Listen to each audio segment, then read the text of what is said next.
This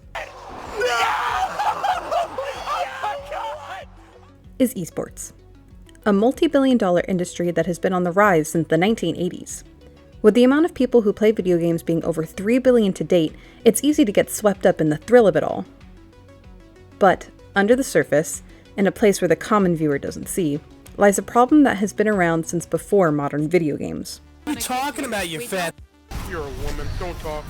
Oh, that's a woman. I thought it was just a 12-year-old. Oh wait, no, you're a girl. Never mind. If you try to push like kitchen, can you make me a sandwich, please? Yo, fuck women, honestly.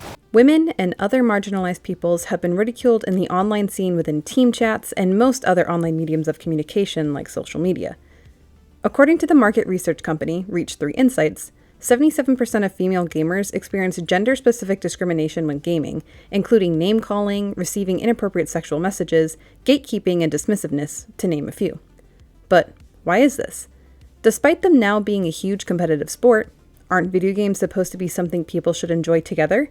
Why feel the need to bring down the women within the community, or anyone for that matter? All right, we'll take it from the top. Throughout the course of 5 months, we will be asking these questions, trying to understand this dilemma, seeing how deep this rabbit hole goes, and hopefully, come up with a solution. Our journey will start here, at my house, in my room, on my computer. Hello, my name is Bailey Ontiveros. I am 22 years old, and I am currently attending Shenandoah University to gain my degree in esports business management. So, my current understanding of the discrimination within esports is very limited. I know it happens. I've experienced discrimination myself, but it wasn't until I got older that I started to experience that. Growing up, my environment never really harbored that kind of hate or intent from people because my dad, he lived on the East Coast at the time, while it was just me, my mom, my sister, and my brother living on the West Coast. And my brother, he really, really loves video games. And so me and my sister, being the little siblings that we are, we wanted to do what our older sibling was doing. And eventually we just fell in love with video games when we were around 6 and 7 years old.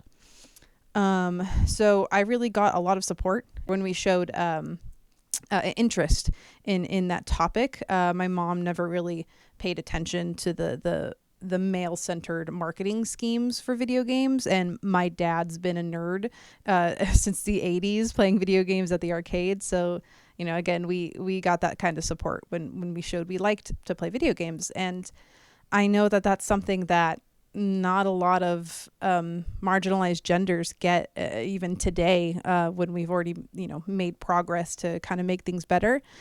But I want to make a change with that. I want things to be better. And I think we're going to have to start from the source, asking people about their experiences, getting them to share about what has happened, and just to show people that this is very much happening and this is real and this is my experience. So, let's get on to some interviews.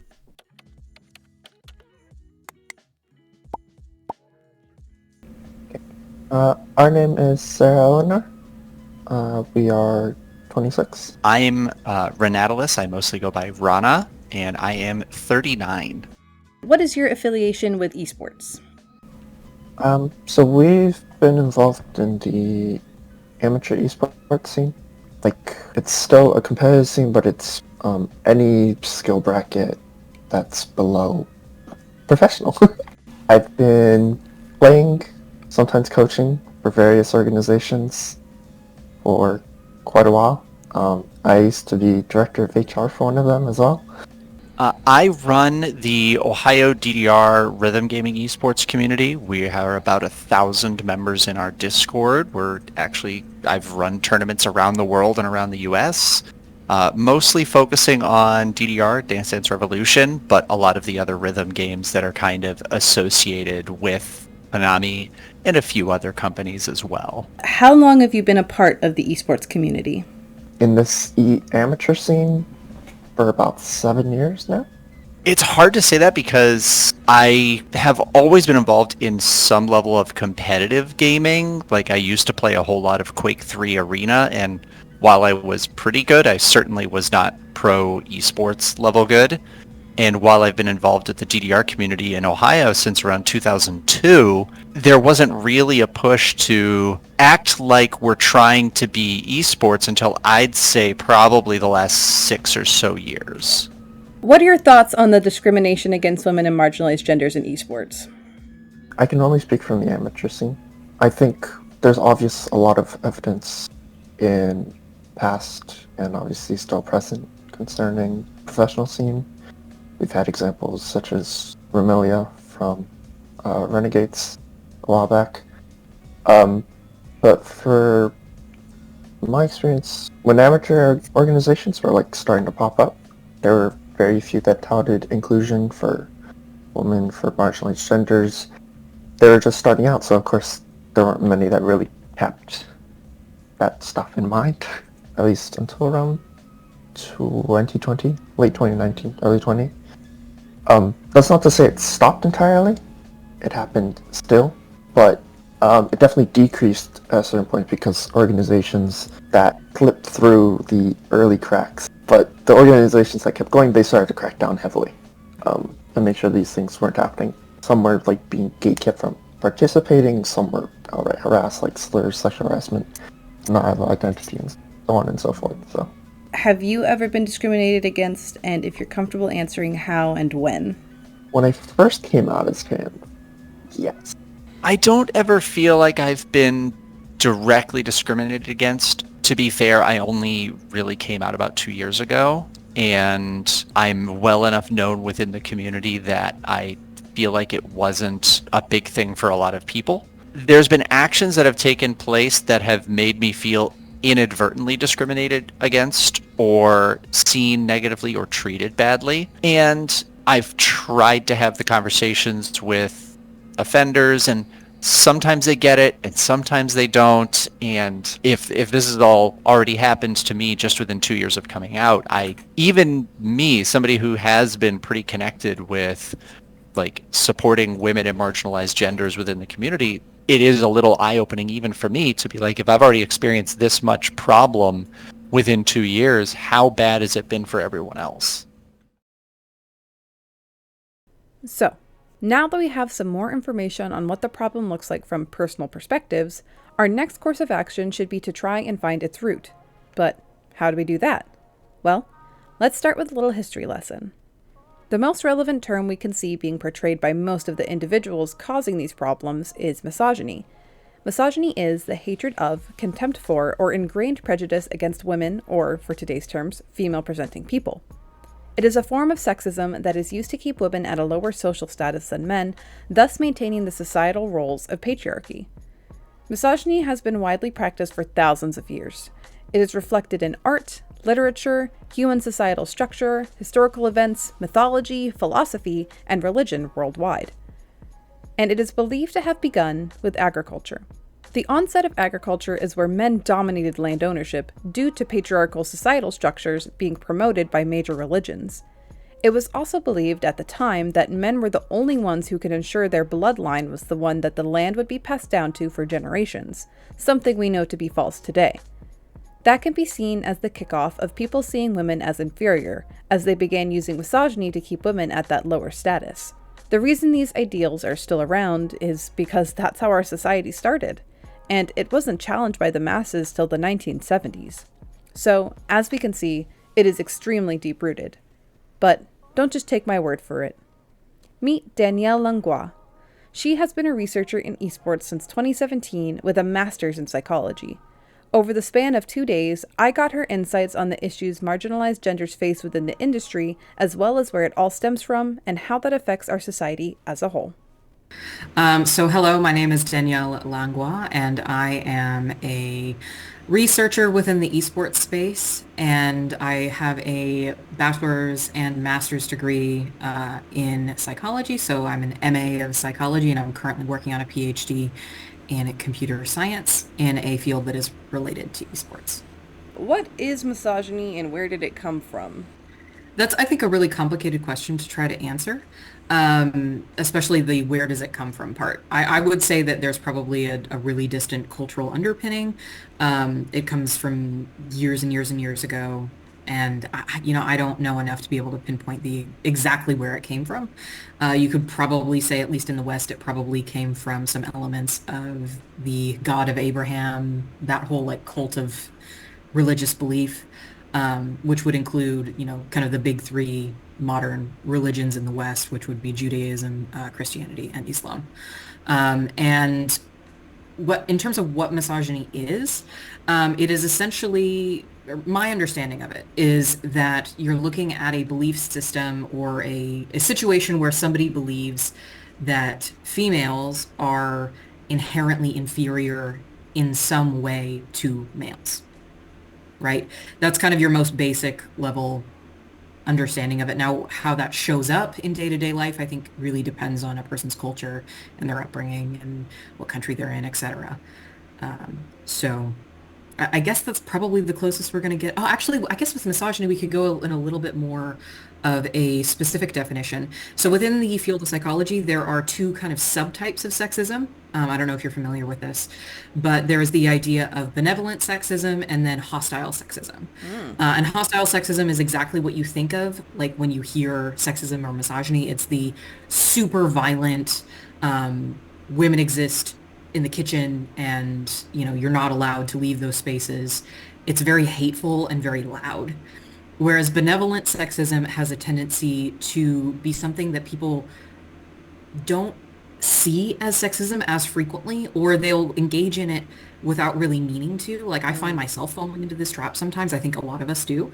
So essentially, benevolent sexism is not that women are inferior. It is, oh, well, women are different and they're so good and so precious and so important that they have to be protected. And women are just so good at these things. They're so much better than men. So of course we have to do XYZ thing. This is often used in like religious communities. I've noticed where essentially like women will be put in charge of men's morality. So for example, there are a lot of like, if you think in the US, there's a lot of like evangelical faiths, I would include like maybe LDS people in that too, where women are taught that they have to dress modestly, or else they will cause men to fall from grace. Okay. Right. So I would argue that has some like roots in this idea of benevolent sexism. Going off of the previous question of what misogyny is, what does it look like in today's standards? Because we're obviously not like back when it started. We're in a very, very different era. But like, what does that look like now in today's standards? I think, well, I've given a couple of examples already with like within like evangelical spaces.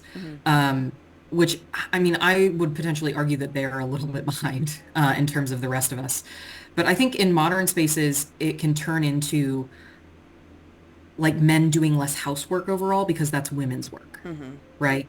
Yeah. And so I think that even now, what's incredible about the modern world and today is that men are doing more labor within the household than they ever have before, which is actually amazing. Yeah. However, that workload is still not evenly distributed. I believe, I'm not super sure on the numbers here, but I think that it's close to men are now doing, I think, 25 to 35% of like housework tasks on average. So in some places, people are probably a little bit more equal, but in some places they are definitely not. And that may even be a little bit generous. I'm not 100% sure. It's been a while since I've seen an updated statistic. But like when I was a kid, that number was significantly lower. And one place that I personally often like to look at these things is look at advertising. Because advertising, people are essentially being sold an ideal. And so when I was a kid, almost all commercials had women taking part in childcare and in cleaning. Yeah. But one thing that I've noticed as I've gotten older, and it makes me cry if I start to think about it for too long, because it shows how far we've come. Yeah. If you watch a lot of advertising, especially in the modern day, you're going to start seeing, or like looking at overall trending changes. There are a lot more men in these advertising campaigns than there ever have been before. Yeah. you watch commercials and you suddenly go, oh, wait, hold on. I'm seeing men engaging in childcare, men cleaning up after their children. I personally have been hearing more of men being like stay-at-home dads than ever before, which I think is fantastic. Like how wonderful. And I do honestly feel bad for men sometimes because I think that there are a lot of things that they're kind of shut out from because they're considered effeminate or whatever. So childcare, of course, is one of them. There's a lot of men who I've met in my life who are fantastic fathers, are really good caretakers. Or they might be interested in clothing or, various physical arts or, knitting and things like this. And I've noticed over the years that there has been significant changes there, but at the same time, things are still not equal. Yeah. So I would think in the modern day, it's changed a lot, but I think it really depends on the subculture that you're involved with. It's going to determine what is normalized to you. What is internalized misogyny and where does that come from? So my understanding of internalized misogyny is that it is the misogyny that is taught to women in order to reinforce the cultural status quo. So this is very common. You see a lot of women endure this. And it can be, there are other things that can be internalized too. It's not restricted to just misogyny, like you can have internalized racism, whatever. Yeah. But essentially it's women being brought up thinking that women are inherently inferior. There's the kind of I'm not like other girls trope that you'll often see discussed. That's often associated with internalized misogyny because the idea is to be feminine is to be inferior, right? And so that's the my general idea of what internalized misogyny is. Where did it come from? Again, I think it's just about people self-policing. If you can get the members of the group who are harmed by something to reinforce that thing, then you've won.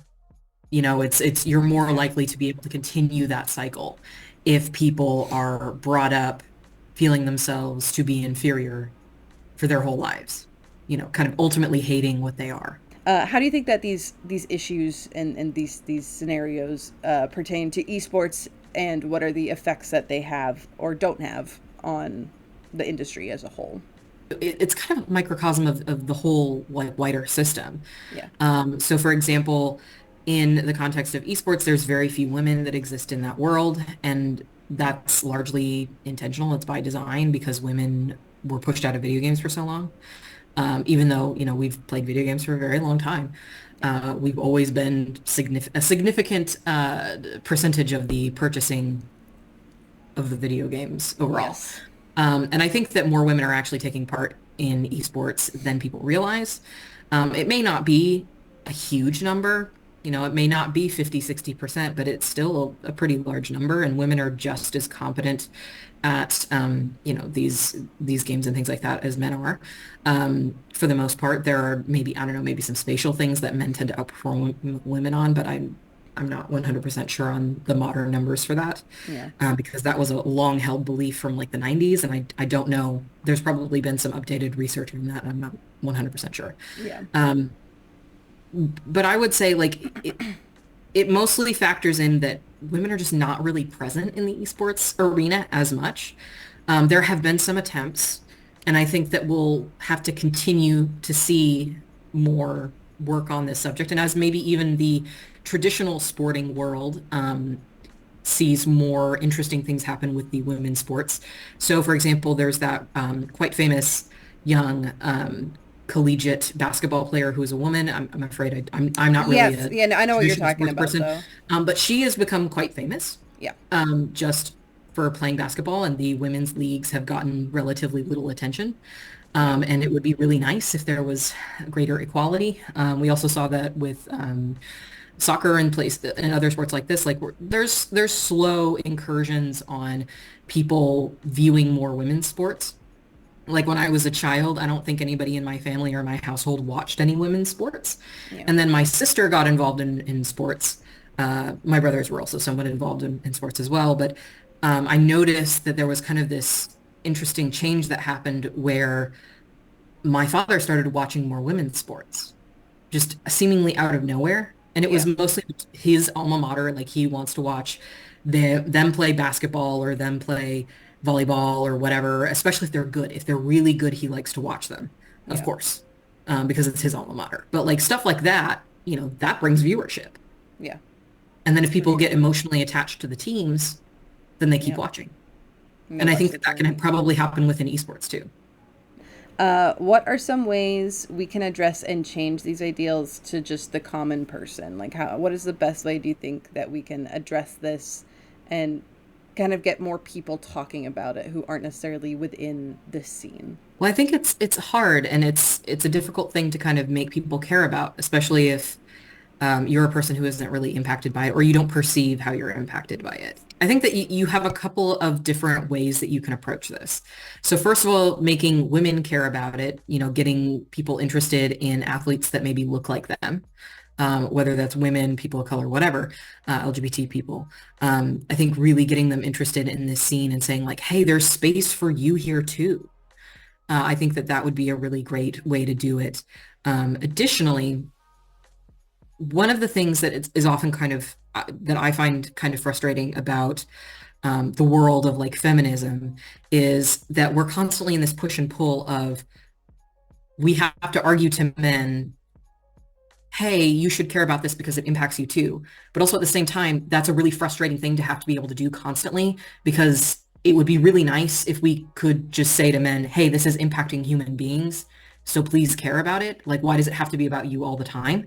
But at the same time, I do think that we have to get the majority group, or the group that's in power, which in this case would be men, we have to get them to care about it.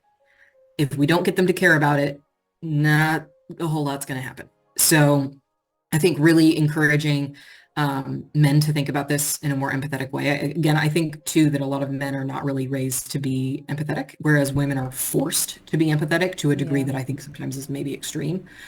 And so really explaining to men like, hey, if you practice talking to women who are maybe your teammates, maybe you will be better at talking to women who you have a romantic interest in. And also, you know, you're cutting out a whole group of people that you could be friends with and have really interesting conversations and interesting relationships with just because of the group you perceive them to belong to.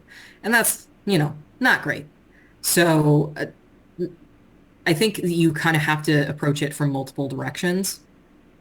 As frustrating as it sometimes might be, it might be just easier to say, hey, this is a human and you should care about a human. But unfortunately, that's not how our society is set up. Though not everything made it into this video given the time constraints, the full discussion we had, as well as what you just saw, brought to light so many view-changing perspectives. Now that we have a better understanding of what the problem is, where it comes from, who it's affecting, and why, how do we move forward? On top of asking for their not-so-savory experiences within the esports scene, I also asked what they thought we could do to make a change. And the common theme between them all was finding a community and safe space of like-minded individuals who want to make change just as much as you. What do you think we can do to stop, or at the very least minimize, this problem? One of the things that I'm currently trying to do, because like I mentioned, the more stressful and difficult part of it is when people who view themselves as knowledgeable and supportive allies are the ones that are causing hurt, because it's much harder to get through to them because they don't want to have to admit to themselves that like, oh, I did something wrong, something that I think is wrong. And something that I'm trying to do is kind of gently find ways to show these allies that make these mistakes, like, it's okay that you don't know everything, and it's important that you understand you don't know everything, and like really grapple with, yeah, you are broadly in support of this, but you don't know any of the details, and you don't understand the like minutia of it, and you don't need to understand all of it, but you do need to understand that you don't know a lot of it. And I'm hoping that that's a more helpful approach. But otherwise, like, it unfortunately often comes down to women and marginalized genders to have to be the educators. And that's not fair, Yeah. to both be the subject of the unintentional abuse and like harmful actions and words, and also have to be the one that papers over it and fixes it. Could do to help minimalize or altogether get rid of this problem within esports? There's obviously inclusion is great. There's several servers I'm in. Like there's a Dota 2 competitive server I'm in that is welcoming of everybody. No matter, it's kind of like QWER, where it's like it, even though it says like Queer Women of Esports, like you can be a guy, you can be a girl, you can be any marginalized gender in the world. You could join, and you'll be hella welcome, because everybody there is, or at least 90% of them are queer. So Yeah. but everybody else is like queer friendly. So like we're all good. What do you think we can do to stop or at least lessen this problem? And how close do you think we are to a solution? Again, I think it's a greater societal problem, so I think that it's not necessarily something that we can target fix just in the context of esports and video games. It would have to be like larger societal change. I think obviously a good way to start is just including more women at the table, more people of color, more people from different backgrounds as well. Because that's something I've touched on a couple of times, is just like class. People who grow up impoverished have a lot less opportunities, and it would be really nice if we got some of those people into the rooms where decisions are being made. It sounds like kind of a cop-out answer, unfortunately, but this is a large societal problem that I think will take a long time to resolve, and we need to have patience.